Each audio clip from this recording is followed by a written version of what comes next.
Hello and welcome to the review of this weekend's Premier League games. The games started on Saturday as Arsenal were held to a 1-1 draw by Everton.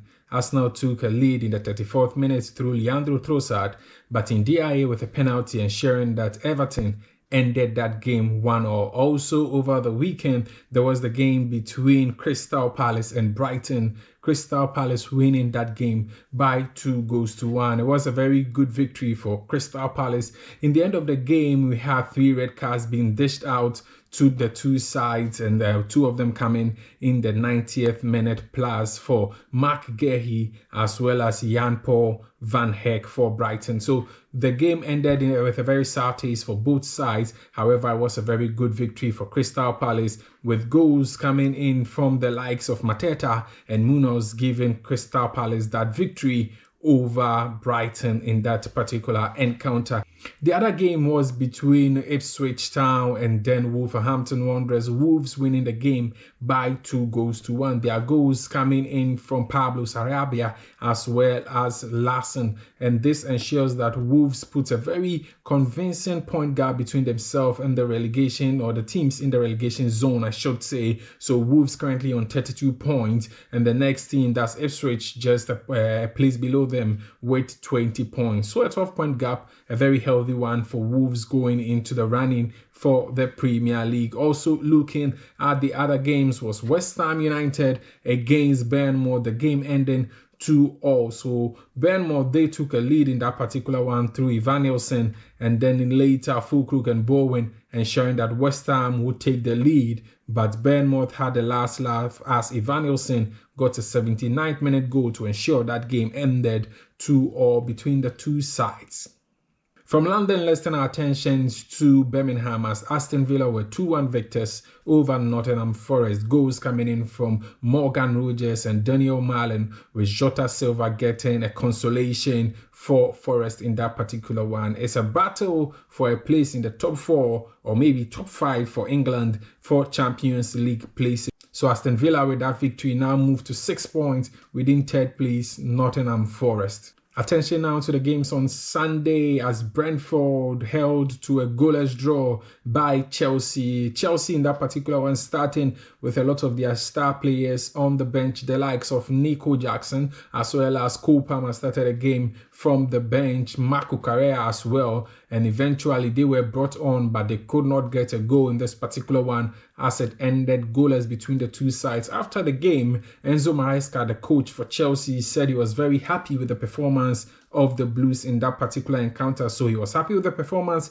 but certainly not the result. So Chelsea getting a goalless draw at Brentford. Also on Sunday were a couple more games. We first take a look at the game between Fulham and Liverpool. Fulham beating Liverpool by 3-2. Liverpool took an early lead in that particular one. Fulham then coming from behind to go 3-1 up, with Liverpool also pegging one back later in the game. In the final few minutes, Liverpool went hunting for the equalizer, but that was not to be as the game ended 3-2 in favor of Marco Silva's Fulham. Also Tottenham were 3-1 victors over Southampton. Matthias Theo getting his first goal in the English Premier League through a last-minute penalty in that particular one. With that result, Southampton are now officially confirmed to have been relegated from the English Premier League. So Southampton will say bye-bye to the rest of the Premier League, and they would hope to bounce back in the next season, the Championship, as they seek to get promotion as soon as possible.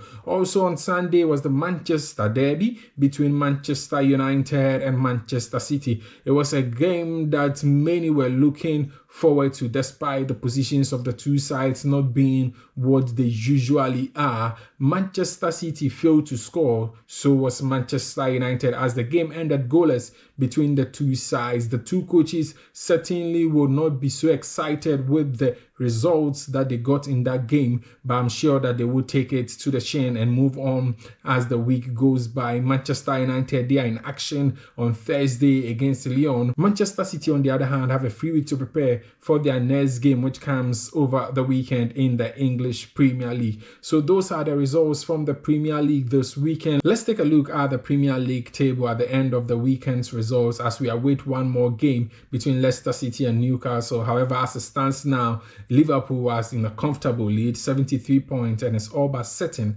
that they would win the English Premier League. Arsenal themselves are also in second place, and it is more sure that they would finish in that position as well. Nottingham Forest, after the loss against Villa, have a shaky position now in third place with 57 points, just 5 points, or I should say 4 points between themselves and Chelsea in fourth place. It is not as healthy as it was going into the weekend because Manchester City are also on 52 in fifth position. That's 5 points between them and Nottingham Forest. And sixth place Aston Villa are just 6 points from Forest with about 7 games to go. Taking a look at the games that are coming up, Forest will certainly not be happy with the results that they got in this one. Also, you look towards the bottom, and as I said earlier, it's confirmed Southampton, they've been relegated. Also, Leicester City and Ipswich, their fate will be decided in the next 3 weeks if they are unable to pick up some points magically. But as it stands, it looks more sure that the likes of Ipswich and Leicester